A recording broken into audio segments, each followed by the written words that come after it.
Hello. Hello, welcome to Top to Bottom. I'm your host, Keenan. We're here to talk about all things sales from the top to the bottom. Becc, how is the world of running?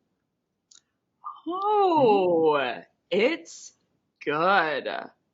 It's really good. In Equip, I found out my phone was tracking wrong, and I actually was doing 2 to 3 miles more per run than I thought I was doing, which took my split time way down low. So time stayed static, but now I know my appropriate time. So the world of running is great. And you're training better. That means you're more prepared. You've been overrunning. Yeah, good. Good. All right, perfect. Let's get to the first segment, which is... Have a little more energy, would you there? Email Teardown. Let's get on to the next segment. This is the segment where we tear down emails that were sent to Becc and Keenan. Let me share. You don't have your box today. I'm crushed. Oh, no, it's email. Sorry. We're on the wrong one. I'm getting ahead of myself. Email Teardown. Email Teardown. Hold up. Yeah. There's a issue right here. We should get that at the end of part of our closing. Hold up. Yeah, to the next episode. That should be our outro right there. Honestly, I do love watching people's faces before this goes live. Like, are you nervous? Are you happy? Are you dancing? There's a lot of stuff that goes on 30 seconds before these go live, Well, you guys. usually it's you going pee, but outside There's a lot of art. Okay, here's the first email. It is, "Hey Keenan, found you on LinkedIn and saw you studied at UC Boulder. Go Buffaloes! I read the creator of South Park also went there. Seems like you're in good company. Just a quick, unrelated observation. Had a look at your current website and would love to show you some visual and structural improvement ideas that would help you attract more business. We designed a mock-up for you, a model of your newly redesigned website, and would love to give you a quick walkthrough. The mock-up is completely free of charge or any obligations. Would love to see the full potential of your business unfold in the eyes of your ideal audience. If it remotely interests you, reply with a quick "let's chat" to connect over a cup of e-coffee. Sending you the best, blank." What are y'all's thoughts? All right. So first, I'm using Beck's words, I think, but the irrelevant relevancy. Okay, yeah, I went to see you. Great. Did you? No. Shut up. Have you ever been there? No. Shut up. The Buffs, have you been to a fucking football game? Do you know who Ralphie is? No. Shut up. Like, it is so obnoxious and placating when you try to connect with me on something you read somewhere that has no bearing or whatever to you. No. Now I'm going to break the mold a little here. If the Buffs just won the national championship, I could go with that. Like, thank you. All right. That's awesome. But outside of that, no. Secondly here, she had a great opportunity. This could have been a good email. Because if she really did go and take a look at my website and really did see some problems I have, she should have told me. She should have said, here are a couple of things we've noticed, and we made some changes that I think will improve whatever she thinks we're going to improve. Would you be open to it? That's intrigue. I've talked a lot about intrigue. If she's seen it, made changes, etc., I'm intrigued. I will give someone 15 minutes to see what they have. It better be good because I'll light you up. But no, I'll leave it at that. Becc. Yeah. So my two tips are actually kind of similar to Keenan's. The first thing that I note is in the second line, she basically calls out that it wasn't relevant. Just a quick, unrelated observation. So she was aware that the two weren't related. So my first tip would be to bring up personalization that's relevant. And this second tip, and this is going to be quick, but a very deep one. I believe that this is fake personalization. I don't believe she went to your website. I don't believe that she did a mock-up, because I believe if she did, then she would have said, to your point, something that she noticed. And I've seen a lot of these: impressed by your profile, notice you're growing, etc. So I don't want to make a projection here, but I would guess 99% likelihood that she's not telling the truth, and this isn't actually personalized, which is unethical because she's misleading you. Okay, on to the next email. This one's a LinkedIn message. And it says, Becc, question about Sales Hacker Inc. Hi, Becc. Great to connect with you. I noticed that you lead a sales team and thought I would reach out. I'm Rihanna, and I specialize in helping sales leaders hire highly motivated top performers that can help you hit your sales targets. Do you need any help finding self-motivated hunters for your sales team? Keenan, what do you think about this? I mean, it was to Becc, but the first one jumps out. Becc doesn't work for Sales Hacker. Ta-da! Hey, I got no more time for you. That's it. Next, move on.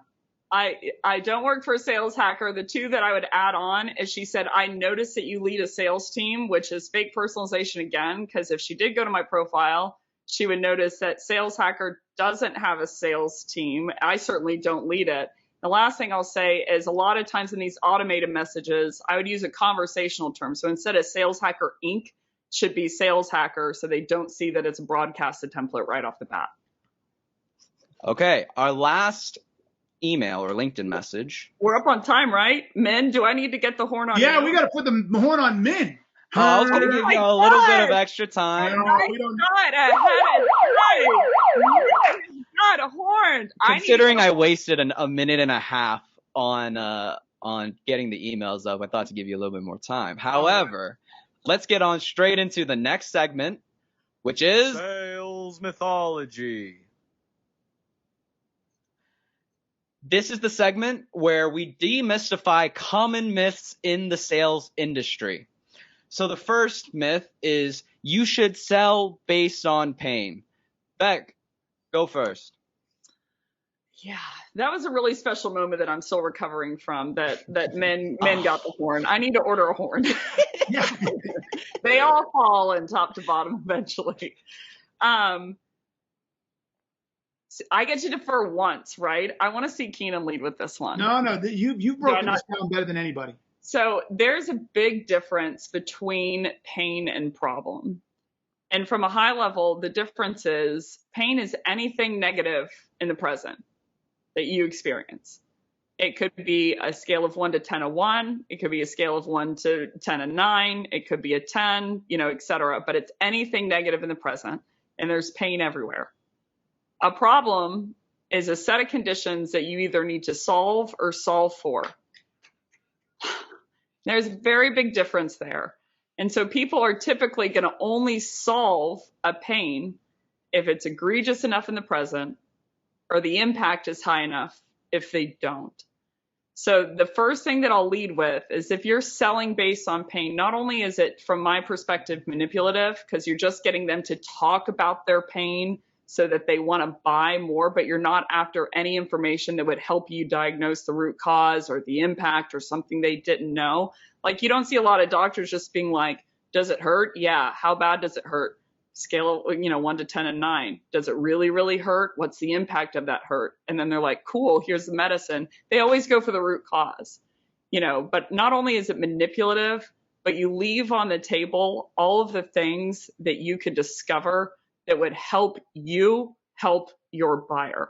So a root cause of what's causing it, just because they have a pain and they know it and you know it doesn't mean you know the root cause. You leave on the table the impacts that are going to happen to them, and you essentially leave on the table all of the problems that they don't know about. Pain they'll always know about by definition, but there are problems that they essentially don't know about that you could be hunting after. So there's a litany test to get us, or a litany of different number of options that can get us started. But Keenan, what do you think? Look, you always say it so much more eloquently, but to me, pain is simply this. Pain is everywhere, and it's too prevalent. But let me break this down into the sales world. When salespeople are out selling, and someone says something like, oh, it takes us too long to develop the reports, that's pain in the salesperson's eyes. And that's pain in Sandler's eyes, and that's pain in fucking solution selling's eyes. And they're like, oh, we found the pain. It takes too long to create the reports. And everybody starts selling to it takes too long to create the reports, right? But to your point, why is that a problem? Why is that painful? Mm-hmm. Well, it takes Tammy too long. So fucking what it takes Tammy so long? What do you matter? Because it takes too long, she's not doing XYZ. Well, what happens if she's doing XYZ? Well, her real job is to be driving new customers. Oh, So because she takes too long, she's not getting new customers. How many new customers is she not getting? Well, she's behind her quota by about 2 customers a month. What are those customers worth? 100,000 each. Oh, so the problem is you're fucking behind on revenue, right? But if you're selling to the pain, you will never get there.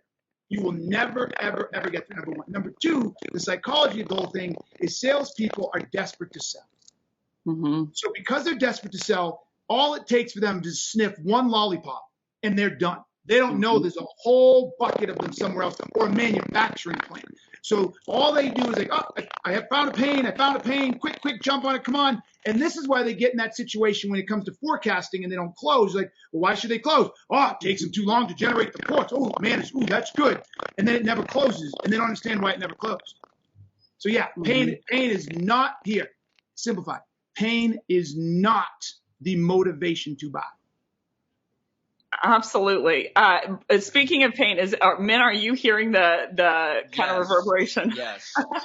So your audio is a little messed up, Keenan. See, this is a problem that he didn't know about. Great example. When you're talking, basically it's in a robot voice for some reason. But I put on my Little John thing, man. I put on my Little John fucking thing. What is that called again?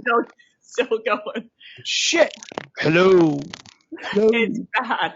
So here's a great example. We can keep going and maybe he can solve it in the meantime. But here's a great example of like, this was a problem. This was a sign-based problem that Keenan didn't know about. He had no idea that everyone probably on the line can't hear him, that it's super distracting when it's going back and forth.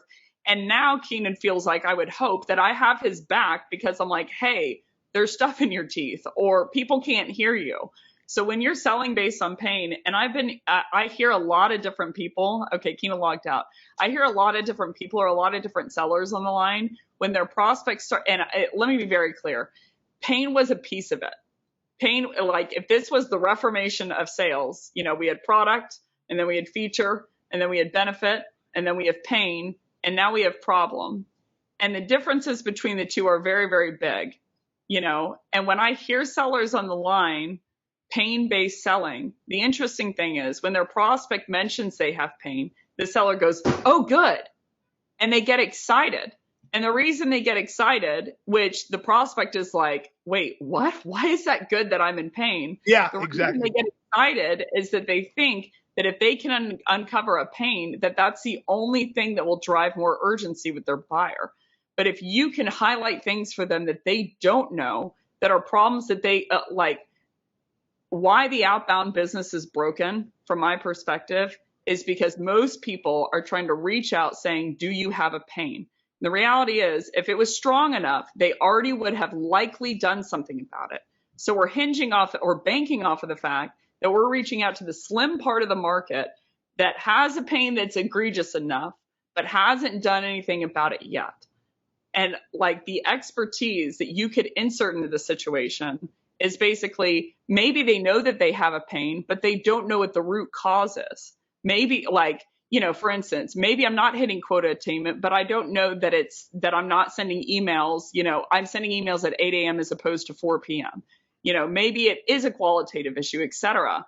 But point being, if you're focusing on pain only and hinging on pain only, then you're hinging off of something, you're anchoring on something that's not deep enough, and you're trying to get them to make a movement on something on no additional information that they self-decided off of the information that they know already that it's not egregious enough to solve for. Keenan, try talking now. What would you like me to say? Problem resolved.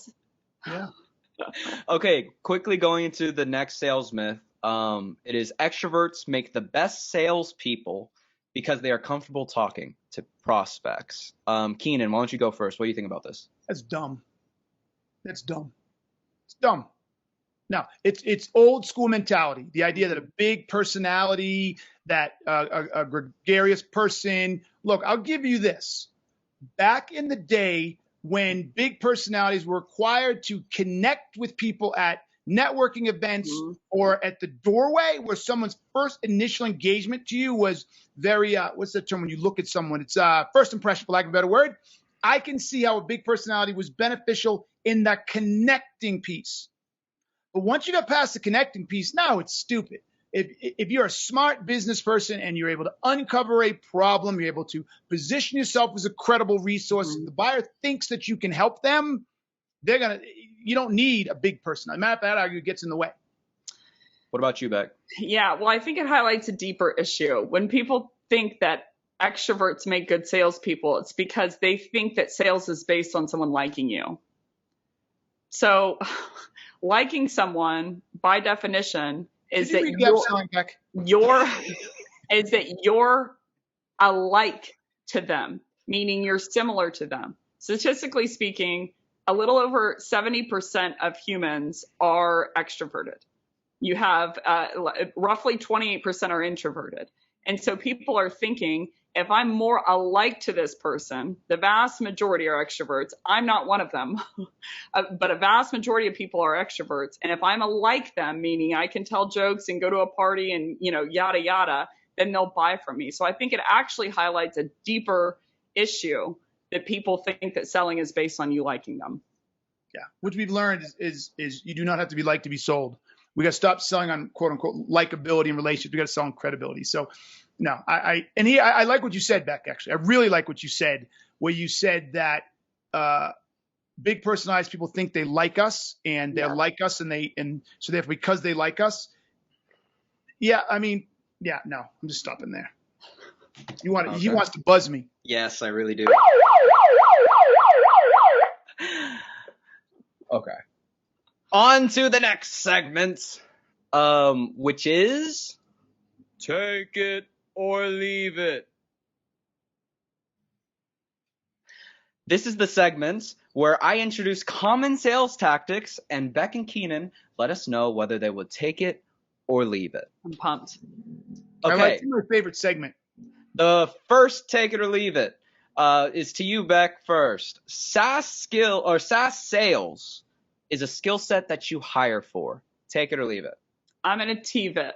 I think it is beneficial if someone has experience in SaaS, because I do think it's different from like traditional like manufacturing or HVAC sales, for instance. So I think it's an upside, but it's not a must-have. What about you, Keenan? Take it or leave it. I'm leaving, dude. I'm not only leaving that, I'm punting that like the Miami punter this fucking weekend. That is Jets. No. We got to make this a myth one of these days. Look, sales is sales. It doesn't matter what you're selling. If you're phenomenal at sales, then you can sell anything. Sales is universal. Plus SaaS, all that says. So let me help everybody out. Anybody who wants SaaS experience? Watch what I do here. SaaS is a application that sits in the cloud that you buy at a renewable monthly rate to have access to the website. There you go. You're a SaaS expert. Fucking move on. Because I can have SaaS in HVAC. I can have SaaS in hospital. I can have SaaS in tech. I can have SaaS in finance. So the fact that it's a cloud-based application, which I pay an annual fee or a monthly recurring fee, is fucking irrelevant if I know that. Stop hiring for SaaS, people. You're showing your ignorance. Should have been a strong leave it. Leave it. The next one is I shouldn't disclose pricing from my prospects. Keenan, why don't you go first on this one? I shouldn't disclose. Okay, so yes, and I'm not even going to make this a TVIT. I am going to say take it, and this is what I mean. But it's not a hard take it. The customer screams at you, fine. But the bottom line is this. Unless you're selling a hard product that has no variations, that has no additional features or functions that can come or move around or modules or whatever, no. Because here's why. This may surprise some people. And I'm willing to lose customers on this. I don't want my buyer making a decision that qualifies me or disqualifies me based on pricing when they don't know the value of what I bring to the table. And there's been many times like I wouldn't pay for that. And I was like, oh, yes, I would. But if I give you the price and you're like, up too expensive, you move on. You've made a poor decision. I allowed it to happen. No, I'd rather say no and have you move on and run the risk of that. So Becc. I'm a TVIT again. How normal people sell is they just jump on a call, ask them what they need or their pain, maybe a little bit, and then they go into a product description. So as a buyer, that's really annoying. And if I'm going to have to self-diagnose and self-prescribe anyway, and the only information I'm going to get on this call is pricing that I didn't know beforehand, then I'm a take it. I think you should give them pricing. I think, it's manipulative to not. Now, how selling should be done, I'm a leave it. I'm a hard leave it. But with the knowledge that 98% of sellers are going off of pain or need and then moving on, I would say I'm a take it in that instance, which unfortunately is the majority of the industry. So basically said, if you're a shitty salesperson, take it. If you're a good person, leave it. Cut it out. One last one before we go into the next segment is video messages through LinkedIn DMs. Becc, take it or leave it. I'm a take it. I'm a take it usually on all mediums. I think that video, the thing that it adds is it's a pattern interrupt by definition that there aren't a lot being sent of them. I think it gives you the opportunity to get in front of your buyer. Buyers will, I think the statistic is 60% more likelihood to watch it or open the email if there's a video included. So I'm a take it as a medium. Now, do it correctly because they're watching, but I'm a take it. What about you, Keenan? Take it or leave it. Full on 100,000% take it. Exactly what Becc said. Look, there's any chance you can get in front of somebody, let your personality shine, let your introvert shine, let your extrovert shine, right? Like, let them see who you are and deliver a personalized message. Take it every single day. 100%. Yep. And Becc, you said earlier, do it correctly. What does correctly mean? You have any tips on that? I got 30 seconds. He's getting out the horn in the meantime. He's like, you got any tips on that? Yeah. You got any tips? I think personalize, know something about them because they're watching. And don't be too silly. Don't be too silly or have your Labrador there or blah, blah. Talk about business value, but personalize would be my biggest tip. I like that blue shirt on you today, Becc. That really looked, I like that a lot. Yep. Thank you. I'll take it. I'll take it. There you go. Bada boom, bada bang. All right, now on to the next segment of this podcast, which is the inbox. This is the segment where Becc and Keenan answer questions from the audience. And to that, there's the mailbox. The mailbox is open. Mail time. Mail time. Okay. The first question is from Evan Richardson from Texas. His dad's name was Dick. Okay, I just lost a 6-figure deal at the last minute because the finance/procurement officer killed it. However, he was not brought into any meetings or conversations beforehand and wasn't named as a decision maker anytime during the sales process. And because of that, I just did not know he was involved. How can I prevent this from happening in the future? Becc, would you like to go first on this one? I think Keenan should go first. All right, Keenan. And you can't ask us anymore. You just tell us who goes. Okay, perfect. Yeah. You got to take control of this motley crew. Okay, there's a lot there. And my natural style and inclination is I have so many questions to ask. Mm-hmm. So many questions to ask. And this means no disrespect to Mr. Richardson. Was his first name? Evan. I was going to say Edgar. Mr. Richardson. It's unfortunately, though, far too often I see salespeople say, I did everything right. Like, I got the buying thing and I did this and it just fell out of nowhere. And then as I start digging, it's like, what are you talking about? Like, you didn't ask. They hinted. You didn't push. Like, there was a million mistakes they made, but the rep didn't see them. So I'm going to operate from the assumption that the rep made no mistakes. Okay? I'm just going to give Evan, Mr. Richardson, all the credit in the world. You did everything fucking perfect, buddy. The bottom line is this. You didn't get to the real business problem, impact, and root cause. Because if that were big enough and procurement saw it, they can't just strike it down because there's a business case that's sitting behind it. They shot it down because I'm willing to bet he sold a product. It has all these features. It's everything you said you wanted. It'll do this. It'll do that. Everybody's happy. Everybody's excited. But nobody got to the business problem as we started with. We have no idea what's going to happen if they don't buy. We don't know what problems they're existing with. We can't measure those problems, et cetera, et cetera, et cetera. And so procurement's like, we can live with the problem. We can live with the problem. And that's what they did. They lived with the problem. All right, Becc, what do you think? Yeah, so I'll be pretty short here. I noticed that he said in his message that he didn't know procurement was going to be a part of it. Well, now you know. Yeah. You only have to usually learn that once in sales. So I usually try and get ahead of it. Like the knowledge that procurement is there, try to get ahead of it and talk through with your buyer. You know, to Keenan's point, always drilling up the size of the gap of the problem is going to help.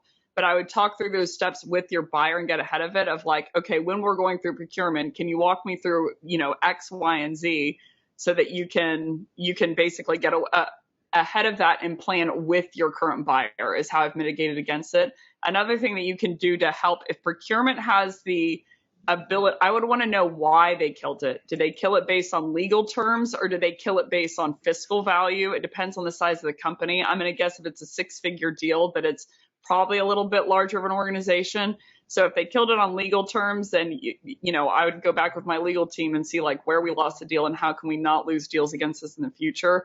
If it's a financial buyer, then I would basically need to reorg and justify to the financial buyer based on their goals. People had to do this all the time in the pandemic. I created a one-sheeter of basically what the value is to the CFO of the sales team making this purchase. So being thoughtful about that and planning ahead of that with your buyer is how you can get ahead of it and build credibility in the meantime with your buyer. Okay, we're going to quickly go through the second question, which is, How do these get to you without freaking email? I mean, without an address and a stamp? oh, it's a special order. Okay, this one's from Margaret Wilson from Brooklyn, New York. I watched one of your previous podcasts and I resonated with the fact that I'm always rushing to close deals at the end of the quarter and I'm sick of it. How can I stop doing this and become more linear with my pipeline? I know this is a very dense question, but Keenan, 20 seconds, Keenan, and we'll pick it up. Yeah, really. Here's how you do it. You understand their time frame. Mm-hmm. You don't rush on your time. You understand their time frame. What happens if they don't get it closed by X period of time, and then you sell to that, right? That's how you do it. All right, perfect.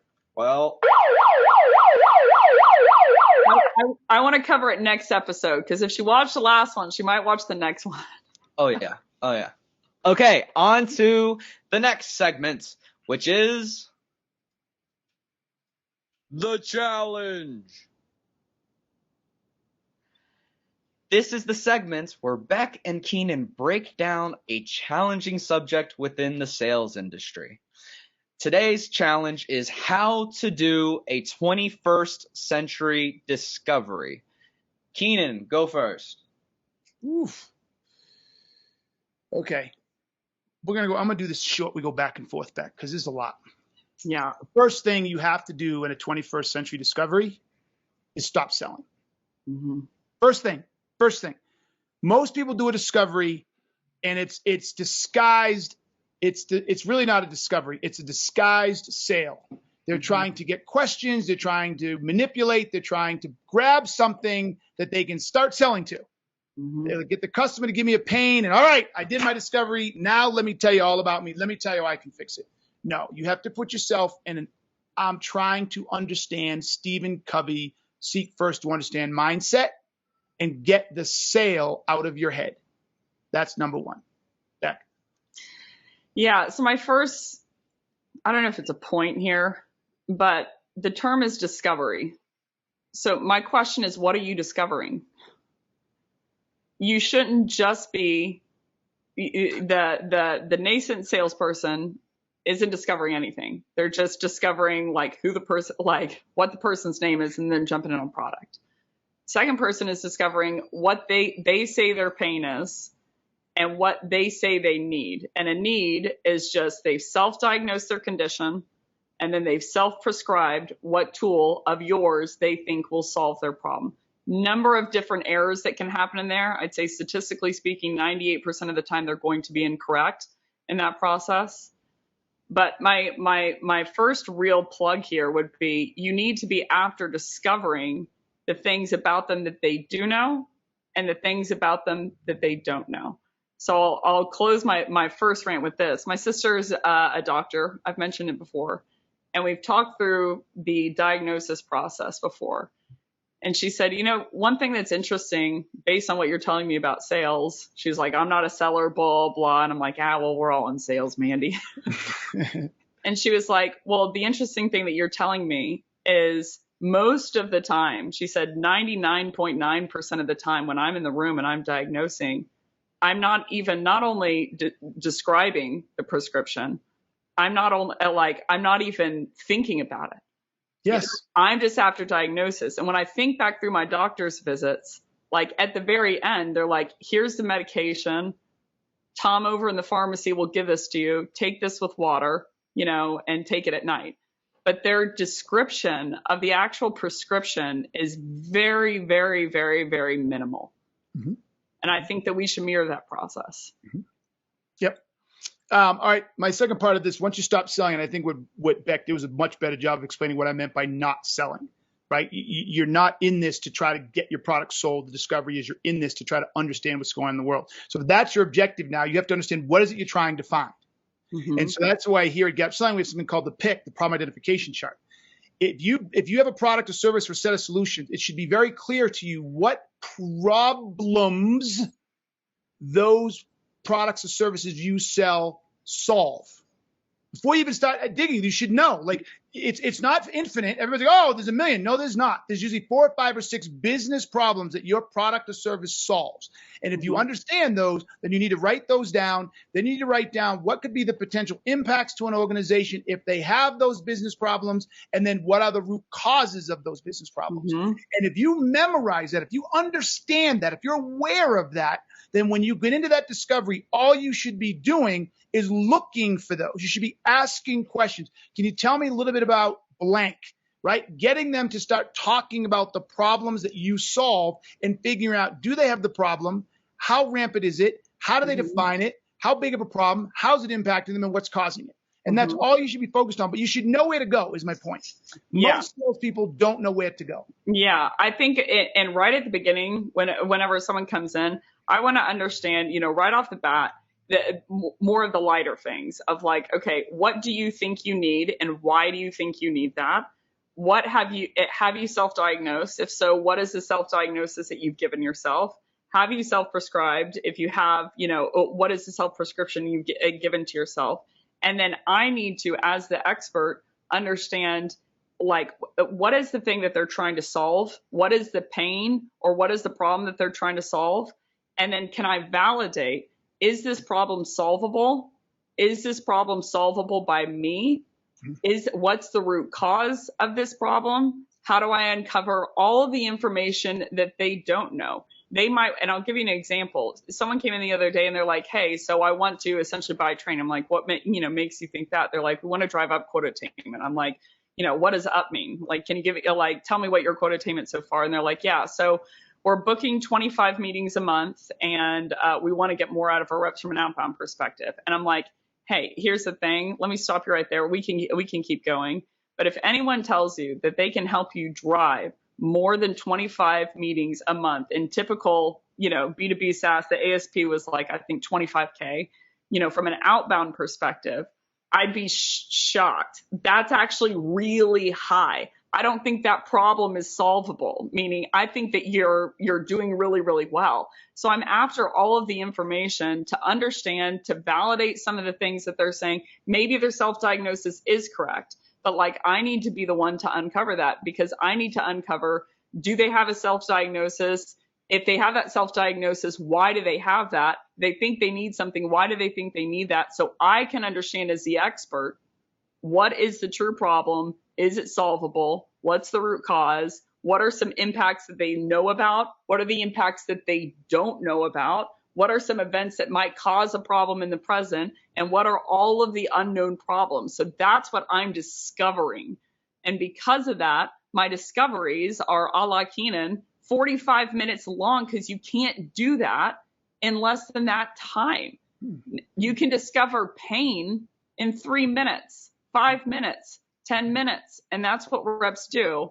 So I'd say that it's not what a 21st century discovery is to date, but it's what I hope it is within the next 20 years. You're a gap seller, it is. Is that you're discovering all of that information so you know what the hell you're prescribing on the back end.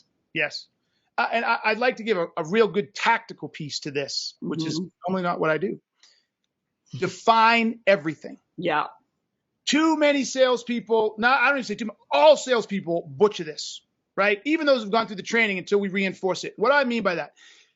When your buyers will tell you we need more, we need to grow outbound, we need more outbound, we need more revenue, we need more growth, we need more leads, we want to improve our close rate, we're losing too many customers, our churn rate's too high, it takes too long to manage the reports. And salespeople accept every one of those answers is acceptable. And the bottom line is they never stop and say, well, wait, can you define that? What is too long? How long does that take exactly, right? And what happens here? How long does that take? And how many reports are you creating? So it takes you too long, but how many? A lot. What's a lot? 20, 50, 100. How many times a month? So you get to the point it takes 7 hours to do 75 reports every week, 6 days, 3 weeks a month. Okay, that's defined.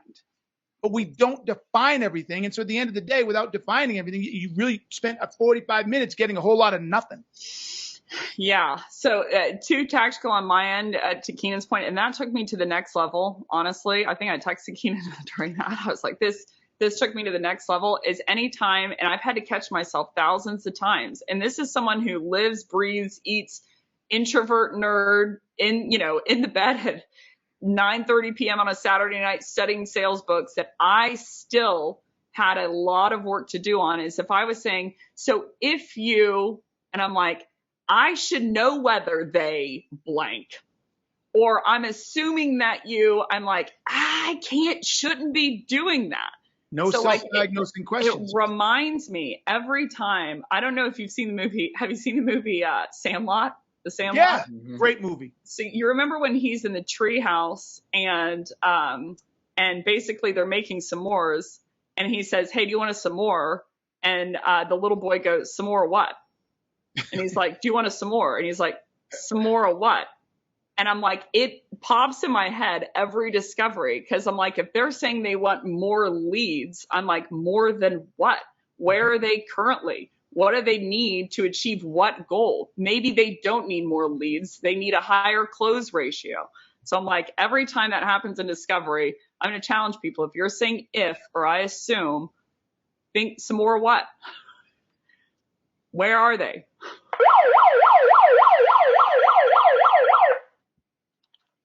Some more what? Smalls. That's his name. Smalls. What are you doing, Smalls? That was a great movie. Okay, on to our last segment, which is the rant. So this is where Becc and Keenan share their closing thoughts for this podcast. Keenan, why don't you go first? All right, everybody. I want to talk about a rampant problem that I believe illustrates and proves my point that sales is broken from a buyer perspective, and that is the end of the month rush to close a deal. I'm mad at myself because I meant to do this before this session, but I believe I ran a poll and over 1,000 people answered. So technically speaking, I think that's statistically accurate. But I asked what percentage of people, I asked people what percentage of your overall deals close at the end of the month. And over 55% was 50% or more of your deals close at the end of the month, quarter, or whatever. And I want to say 35% said 75% or more of their deals close at the end of the quarter. Let me help all of you quants out there who already know this. If you sales managers and sales leaders who won't let it get into your thick skull, that is statistically impossible unless you're doing stupid shit to make it happen. It doesn't work that way. So if those are the numbers we have, what it means is management is doing stupid shit to get a deal in over some stupid artificial date. $1 is worth the same trust me, because my organization is very linear. We do not have end of month rush. And we have doubled almost every year for the last 3 years. So don't tell me you can't make your number. But to me, $1 today on September 28th is worth just as fucking much as that dollar on October fucking 15th. And so I am not doing a goddamn motherfucking thing to get that dollar 2 weeks early. I'm not giving a discount. I'm not adding features. I'm not giving you a free month. No. Nor am I pushing you and forcing you and driving you. That is fucking up the entire sales world, and I'm sick of it. That's why it's a rant. We got to cut it out.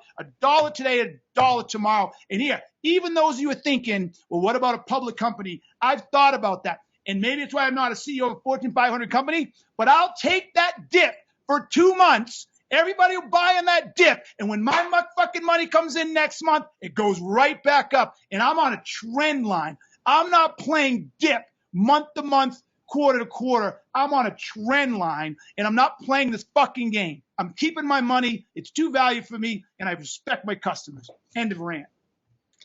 Hi, Becc. What is your rant for today?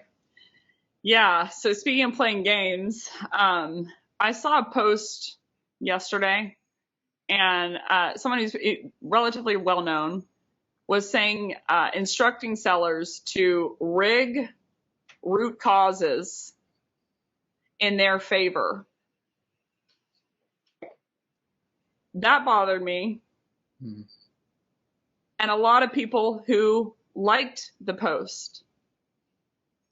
And I hear a lot of different people say something similar of like, you need to be kind in sales. You need to be empathetic in sales. You need to be human in sales. You need to be yourself in sales, and you need to be personable and yada, yada, yada. And all I'm thinking the whole time is those are techniques to get someone to open up to you so you can manipulate them into closing. And like, I don't swear online often, but that is horseshit. Yes. That is horseshit.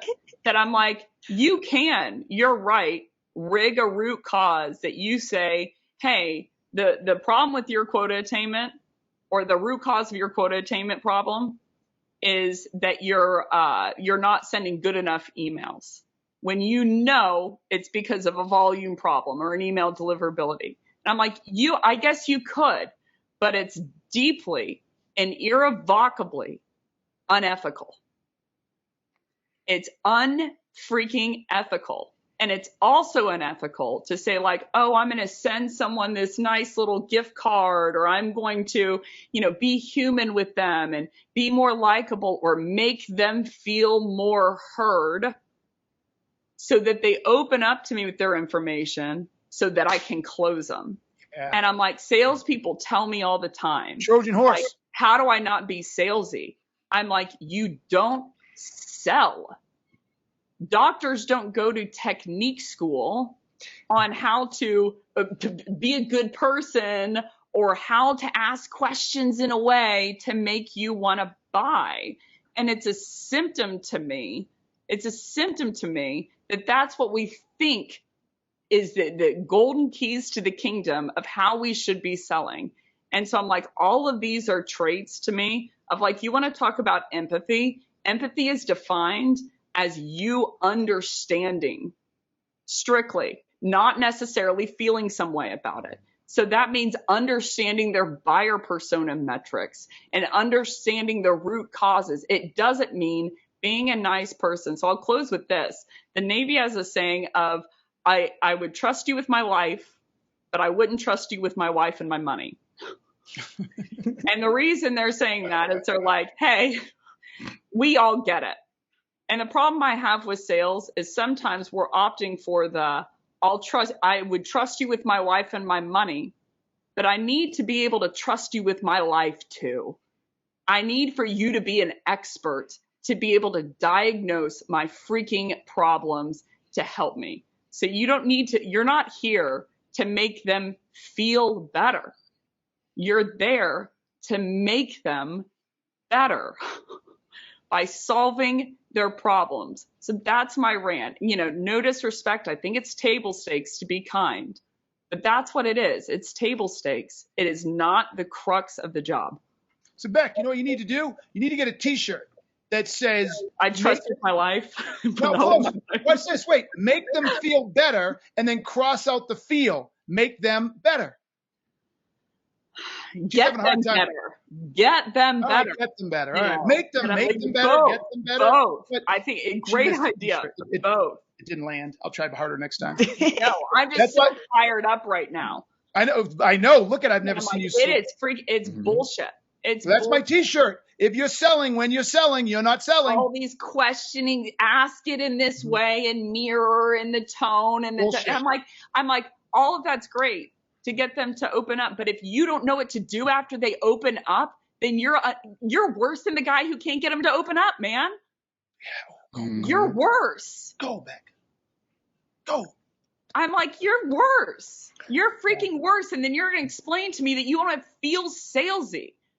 So I think what you said, some hook to what get you just them said to about the open doctor up. is the best. They don't teach doctors to try to don't. manipulate people to give don't. information. They don't. Their goal in the room is to freaking diagnose. And they're savage in the way they ask questions. Now, do they say it sometimes in a way that they know that people are hesitant to give up that information? Sure, but it's all about their agenda, man. Yeah. Their agenda is, I am a good doctor. And I want to understand. I diagnose, and I diagnose correctly. A diagnosis is an opinion. That's why you say, like, I get a second or third opinion.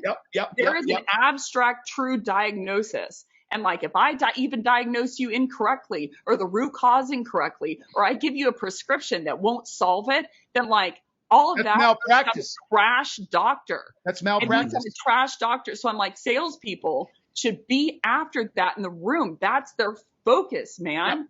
It's not to make them feel like they need to buy From you. Get them better. Get them better, not to feel better, man. Get them, Becc. That's my rant. That's a damn good rant. That's a damn good rant. So with that, I'm Keenan. You've been listening to Top to Bottom. And I'm Becc. See you next week.